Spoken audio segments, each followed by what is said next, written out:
gouvernement a présenté son projet de réforme du ferroviaire le lundi 26 février.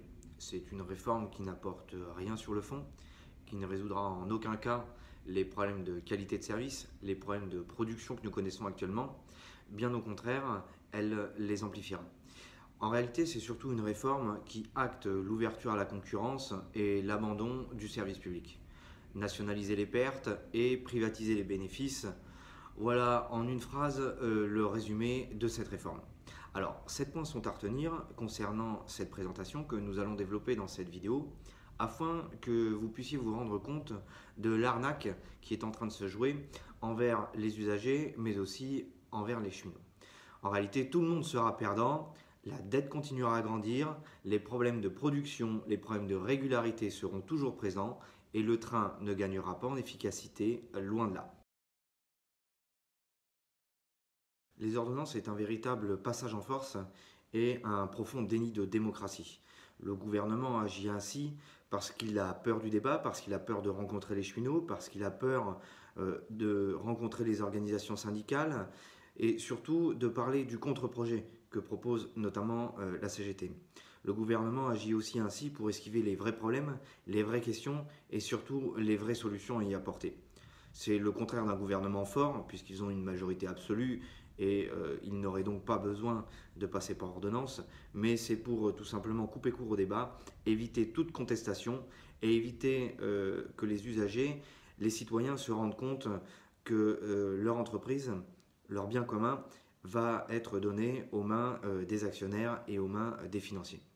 Et puis c'est surtout la porte fermée à la négociation, puisqu'aujourd'hui les ordonnances actent une concertation, mais en aucun cas une négociation. Le gouvernement a fait mine de reculer concernant les préconisations du rapport Spinetta sur la fermeture des 9000 km de ligne, soit un tiers du réseau, en annonçant qu'il ne retiendrait pas cette préconisation. En réalité, le but de cette annonce était uniquement de calmer les associations, les usagers et bien sûr les élus locaux. En réalité, ce n'est ni plus ni moins qu'un transfert de décision qui a été acté. C'est-à-dire que ce sera les régions qui devront acter ou non la fermeture de ces lignes. Et quand on connaît aujourd'hui l'état des finances de certaines régions, on a bien compris qu'à aucun moment ces lignes ne sont sauvées, bien au contraire, puisque c'est le coût qui est mis en avant dans le rapport Spinetta et aujourd'hui aucune nouvelle source de financement n'est prévue et la reprise de la dette est repoussée au calendrier grec. Donc, en réalité, le gouvernement n'a ni plus ni moins que déporter sa responsabilité sur les régions et ce sera les régions qui acteront ou non la fermeture de ces lignes. En réalité, ce projet industriel ne vise qu'une chose, c'est casser nos métiers et pousser à la polyvalence. Avec bien évidemment la complicité de Guillaume Pepy, puisqu'il doit remettre un rapport en l'espace de 15 jours, et vous imaginez bien que vu le délai, celui-ci travaillait dessus depuis un certain temps.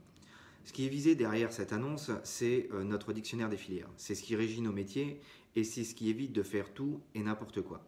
Aujourd'hui, à travers cette annonce, on veut casser nos métiers, on veut pousser à la polyvalence dans un unique but qui est la polyvalence. À travers la polyvalence, l'entreprise veut faire des gains de productivité et veut supprimer encore plus de postes comme il est préconisé dans le rapport Spinetta. Pourtant, la productivité, on en fait déjà énormément puisque dans l'espace de 10 ans, les métiers du commercial ont fait 50% de productivité en plus et tout métier confondu, c'est 30%. Et puis, on l'a vu cette année, 1,3 milliard de bénéfices. On voit bien que les efforts sont bien du côté des cheminots, mais sûrement pas du côté du gouvernement. La dette est une question cruciale qui n'a malheureusement pas réponse dans le projet du gouvernement, si ce n'est une nouvelle fois à travers la productivité des cheminots et la réduction des coûts en fermant des lignes.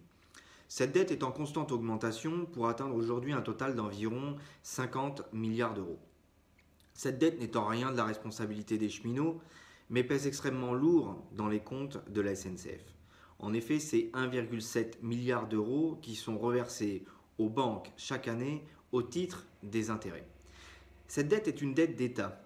C'est à l'État d'en assumer l'entière responsabilité puisque ce sont les choix politiques d'investissement dans le réseau ferré et notamment à travers la construction de LGV qui a creusé et qui a amplifié cette dette. C'est donc à elle d'en assumer l'entière responsabilité. D'ailleurs, le gouvernement et les gouvernements précédents en avaient clairement conscience, puisque en 2014, puis en 2016, puis là, à une possible fin de quinquennat, le gouvernement s'engage à étudier la possible reprise de cette dette. Si l'État reprend cette dette, c'est aujourd'hui tout de suite 1,7 milliard d'euros qui peuvent être réinjectés directement pour la rénovation du réseau. Il est bon également de rappeler qu'aucun réseau ferré européen n'est à l'équilibre et n'est capable de s'autofinancer. L'ouverture à la concurrence n'est en rien une obligation et ce n'est pas l'Union européenne qui l'impose. C'est uniquement une volonté politique du gouvernement et, disons-le clairement, une position dogmatique. D'ailleurs, le règlement européen OSP, article 5, paragraphe 4 bis, le précise et je vous invite donc toutes et tous à le lire. À cette ouverture à la concurrence se rajoute le transfert obligatoire de personnel. Pourquoi une telle décision? Tout simplement parce qu'aujourd'hui, aucune entreprise n'est capable de venir avec son personnel et d'assurer la même qualité de service et la même prestation qu'offre aujourd'hui la SNCF. En résumé, ce sera même matériel, même bonhomme, même réseau, mais avec moins de moyens puisque la logique de rentabilité prendra le pas sur la logique du service public. S'il n'y avait pas de service public, il n'y aurait pas de désenclavement des zones rurales puisqu'il n'y a pas d'argent à se faire. S'il n'y avait pas eu de service public, il n'y aurait pas eu de TGV, puisque aucune entreprise n'aurait pris le risque d'investir autant d'argent. C'est bien le service public qui a permis tout cela, et aujourd'hui, c'est le service public qu'il faut renforcer et non pas ouvrir à la concurrence. Le gouvernement veut transformer en société anonyme les 3 EPIC qui composent aujourd'hui le groupe public ferroviaire. Cette transformation en société anonyme est un véritable danger pour le service public. Et le sens des mots est important puisqu'aujourd'hui, il nous assure que nous serions en société nationale à capitaux publics. Tout d'abord, il faut expliquer que lorsqu'on passe d'EPIC à société nationale à capitaux publics, il y a un changement immense. Puisque, en tant qu'EPIC, l'État est propriétaire de la SNCF. Demain, en passant société nationale, l'État devient actionnaire de la SNCF. Et le sens des mots est important. Concernant l'incessibilité, nous n'y croyons absolument pas puisque les mêmes promesses avaient été faites notamment pour EDF et puis nous savons pertinemment que lorsqu'on change de gouvernement, les belles promesses des uns n'engagent sûrement pas les autres. Et puis surtout, la vente des actions sera le seul moyen de renflouer la dette de l'État, n'ayant pas la capacité financière pour la reprendre en totalité sans déroger aux accords européens et notamment au traité de Maastricht. Le gouvernement a décidé de s'attaquer au statut sous couvert d'améliorer l'offre ferroviaire en faisant croire que celui-ci était responsable d'à peu près tous les maux de l'entreprise. Tout cela est bien évidemment faux et l'attaque envers le statut est en réalité uniquement là pour rendre leurs mesures populaires auprès de la population. Tout d'abord, parler de statut est une erreur de langage. Depuis 2016, nous sommes régis par une convention collective nationale et donc le statut n'est ni plus ni moins qu'un accord d'entreprise. Alors pourquoi nous avons un statut? Eh bien tout simplement pour fidéliser les salariés à l'entreprise. Les métiers de cheminot sont des métiers très techniques et qui coûtent extrêmement cher. Pour exemple, une formation de conducteur de train, cela prend environ 1 an et coûte 150 000 euros. Vous imaginez bien que si les salariés ne restent que 2 ou 3 ans, c'est une perte sèche pour l'entreprise et le temps de les remplacer, nous aurions de sacrés problèmes. Et puis, il s'agissait aussi d'avoir une transmission des savoirs et des savoir-faire. Nos métiers, comme je l'ai dit, sont très techniques et il y a besoin de temps pour les apprendre, les maîtriser et les connaître parfaitement. Il s'agissait donc d'éviter un turnover trop important. Et puis, il faut rappeler que nous avons une obligation de service public, de continuité du service. Et c'est pour cela que dans le statut, il y a des mesures dérogatoires au Code du travail qui permet d'assurer un service 365 jours sur 365, 24 heures sur 24 et bien évidemment 7 jours sur 7. Alors est-il vraiment si avantageux? En réalité, pas tant que ça. Tout d'abord, la garantie de l'emploi, c'est un mensonge, puisque si vous faites une faute lourde, vous êtes licencié. Si votre poste est supprimé, vous avez 3 propositions de postes sur toute la France et si vous les refusez, vous êtes là aussi licencié. La seule garantie que nous avons, c'est en effet qu'il n'y ait pas de licenciement économique. Alors, de quel avantage parle-t-on? En réalité, bien souvent, il s'agit de la caisse de prévoyance et de retraite. Il est important de rappeler que les cotisations que l'on verse à l'entreprise et à la CPR sont bien plus élevées que dans le privé. Ce qui permet de dire que oui, notre retraite et notre système de prévoyance, nous les payons. Et si aujourd'hui il y a un déficit dans cette caisse de prévoyance et de retraite, c'est tout simplement parce que nous connaissons un déficit démographique à la SNCF. Il y a 0,6 actifs pour un retraité. Si nous avions un actif pour un retraité, notre caisse de prévoyance et de retraite serait bénéficiaire. D'ailleurs, d'ici 4 ou 5 ans, celle-ci sera bénéficiaire. Le statut est-il contraignant? Eh bien non, puisque c'est totalement faux. Tous les experts le disent et le confirment, ce n'est pas le statut qui est responsable de la dette. Le statut ne coûte pas 1 euro aux contribuables, c'est les cheminots à travers leurs cotisations particulières qui se le payent. Il n'y a donc aucun intérêt à supprimer le statut si ce n'est pour satisfaire l'opinion publique et ainsi rendre leurs mesures populaires auprès de la population, mais également pour occulter tous les autres sujets de fond. Quant à l'argument que les cheminots coûtent plus cher de 30% que les autres opérateurs ferroviaires, jamais l'entreprise ou quelconque expert n'a pu le démontrer. Le gouvernement ne veut plus d'agents à statut, ce qui mettra indéniablement le statut sous pression.